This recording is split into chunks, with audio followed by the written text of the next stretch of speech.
Theseus and the Minotaur. Long ago, when the gods still whispered to kings and the seas answered to Poseidon's trident, the land of Athens carried a sorrow too heavy to name. Every 9 years, a ship with black sails left its harbor, not for trade, not for war, but to pay a terrible debt. Its cargo? 14 youths, 7 boys and 7 girls, sent not to another kingdom, but into a labyrinth. A twisting, endless maze on the island of Crete, built beneath the palace of King Minos, and at its heart, a monster, half man, half bull, born of fury and curse. They call him the Minotaur. None who entered the labyrinth ever returned. This was the shadow Theseus was born into, Prince of Athens, son of Aegeus, and more than that, brave, restless, burning with the need to end his people's shame. So, when the ship prepared to sail again, Theseus stepped forward. "I will go," he said, "and I will return, or I will end the curse with my life." The people wept. His father pleaded, but Theseus would not bend.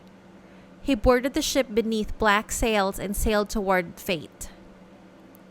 In Crete, King Minos welcomed them with cold ceremony.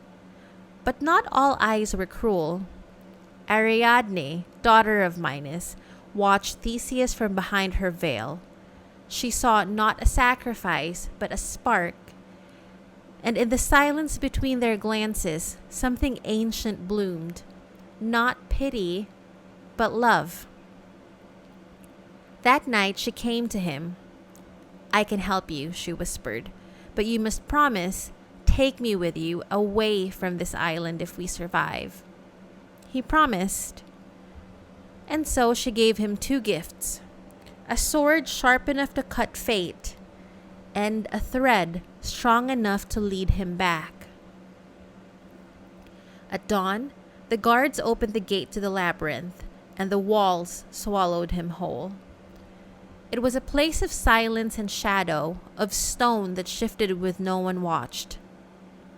But Theseus was not afraid. He tied one end of the thread to the entrance and pressed forward, hand over hand, turn after turn.